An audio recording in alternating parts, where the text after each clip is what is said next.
Yeah, if those loans are actually being disbursed, a number of folks says, well, we can't see the money. The government promises it's going to be at single digit. The central bank says it's going to be at XY digit, but we can't see the money. If the money doesn't come in, then we can't see the price. So we keep talking about inflation all the time, and folks believe that you and I are just talking to the macro side of things.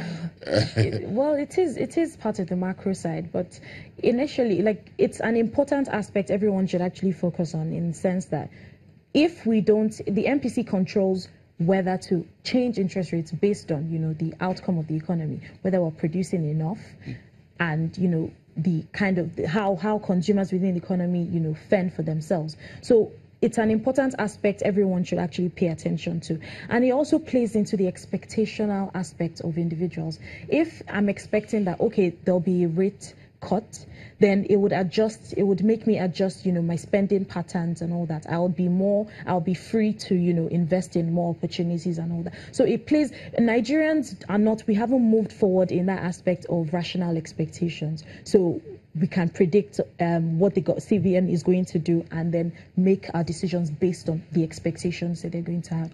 Interesting. About one of the bad news is this external debt. Oh, sorry, the debt portfolio that we're talking about. I'm sure you folks will have your ears to the ground when the debt office talk about $61 billion US. Now we know how much we really have in terms of about 22 trillion naira is the total debt.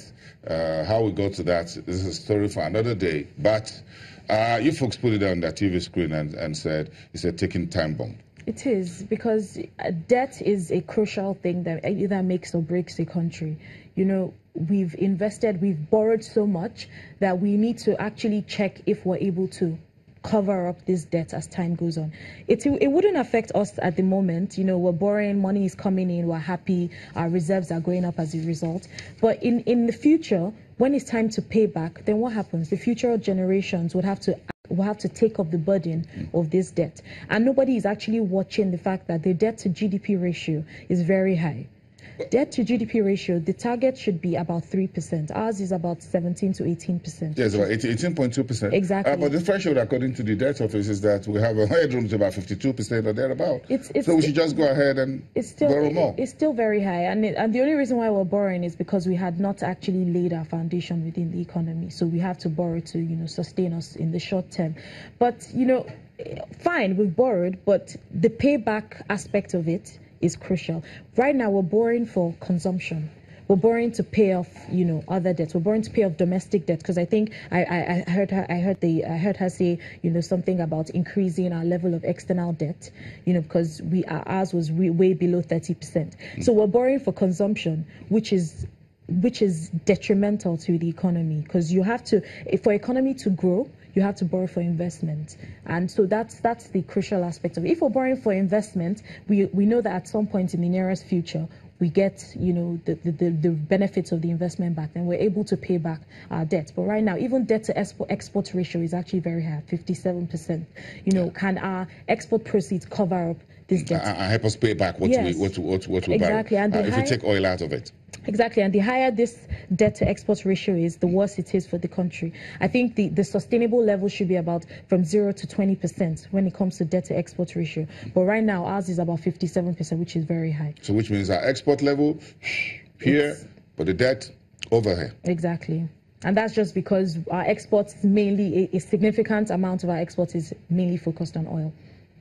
Let's go back to the agri commodities. Where are we, where things are? Some news across the West Africa corridor about what happens to cocoa prices and whether we'll still remain a significant player in that space. Well, the major players, Ivory Coast and Ghana, they're taking serious effects on, you know, how to kind of, you know, increase cocoa prices in the nearest future. Ivory Coast has taken an initiative to make sure they cut down on their supply, because, you know, the reason why cocoa prices had gone down is because there was an abundance of cocoa supply within the country, both Ivory Coast and Ghana. But now they're taking initiatives to reduce, you know, this supply so that prices would go up. So I think that's where we are at the moment. Right now, the highest cocoa prices go is about $2,000 per metric ton. So it's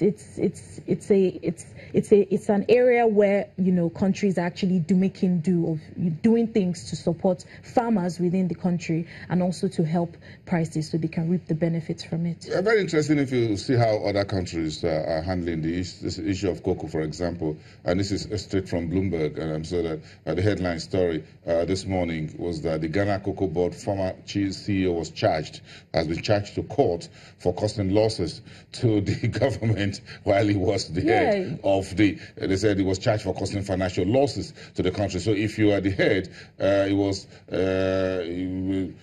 whether matters related to fertilizer or whatever. But what the government is doing is that the Ghanaian authorities are dragging the former Director General of the Ghana Cocoa Board to court and say, look, while you were the head of this country's cocoa board, the country suffered financial losses. Farmers, processors suffered losses. We're taking you to court for causing these losses, about $50 million US, and then you have to answer questions. Maybe we need to take cocoa that seriously. Yeah, accountability is the key issue here. You have to be accountable for what you're in charge of.